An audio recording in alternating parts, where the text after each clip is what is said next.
कानपुर पहुंचे आजाद समाज पार्टी के प्रमुख और सांसद चंद्रशेखर दिया विवादित बयान। उत्तर प्रदेश के हालात ठीक नहीं, महिलाओं के साथ रेप, हत्या, अत्याचार हो रहा। यूपी में गरीबों किसानों के दमन की राजनीति हो रही है।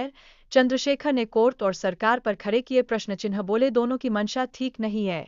सुप्रीम कोर्ट ने आज तक एक भी फैसला एससी-एसटी के लिए हित और रक्षा में नहीं दिया। चंद्रशेखर सुप्रीम कोर्ट के एससी-एसटी के मामलों में लिए गए सारे फैसले आरक्षण पर हमले जैसे, इसलिए उनके फैसले मंशा पर शक। चंद्रशेखर कानपुर में सीसामऊ विधानसभा में होने वाले उपचुनाव को लेकर बोले। चंद्रशेखर सपा विधायक इरफान सोलंकी का किया गया उत्पीड़न, आजाद समाज पार्टी उनकी उठाएगी आवाज। भाजपा विधायक द्वारा टीवी डिबेट में बसपा प्रमुख विवादित बयान देने वाले विधायक को जूते से पीटने की कही बात। चंद्रशेखर भाजपा के कुछ नेताओं के दिमाग खराब, अपने नेताओं को खुश करने के लिए है सियत से ज्यादा बोलते हैं।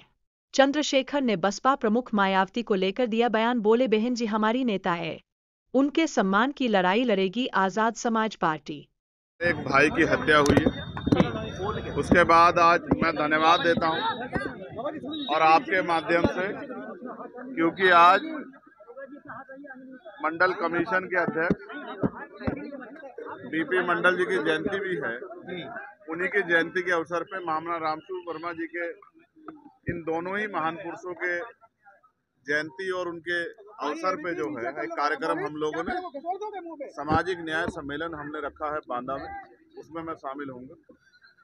उत्तर प्रदेश में जिस तरह के हालात चल रहे हैं, उसमें जिस तरह से अखबार पढ़ने पे तमाम महिलाओं के साथ हत्याएं, रेप, चोरी, डकैती, भ्रष्टाचार खबरें आ रही है, ये उत्तर प्रदेश की कानून व्यवस्था और जो गरीबों, कमजोरों, किसानों के दमन की राजनीति चल रही है, ये उसका सच है।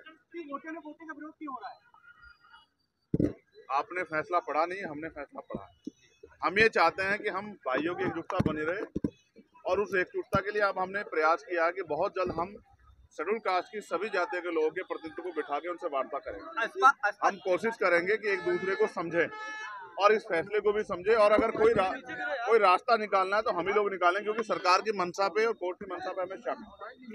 आज तक सुप्रीम कोर्ट ने कोई भी फैसला शेड्यूल कास्ट, शेड्यूल ट्राइब के हितों के लिए नहीं दिया, उनकी रक्षा के लिए नहीं दिया। उनके सारे फैसले आरक्षण पे हमले के जैसे होते हैं। हम इसलिए उनसे उनके फैसले, उनकी मंशा पे, उनकी नीयत पे शक कर रहे हैं।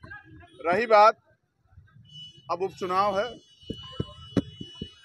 मेरा प्रयास रहेगा इरफान भाई को जिस तरह से उनका उत्पीड़न किया गया है, जिस तरह से उनको सताया गया है, ये किससे छिपा हुआ नहीं। तो मैं कोशिश करूंगा कि आजाद समाज पार्टी के जरिए हम लोग उनकी आवाज को भी उठाने का काम करें।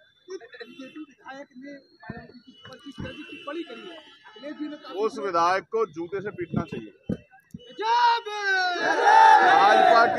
भाजपा के नेताओं के, कुछ नेताओं के दिमाग खराब हो गए, वो ऐसे से ज्यादा बोलने लगे और कभी कभी वो अपने नेताओं को खुश करने के चक्कर में ये भी भूल जाते हैं कि इसके परिणाम क्या हो सकते हैं।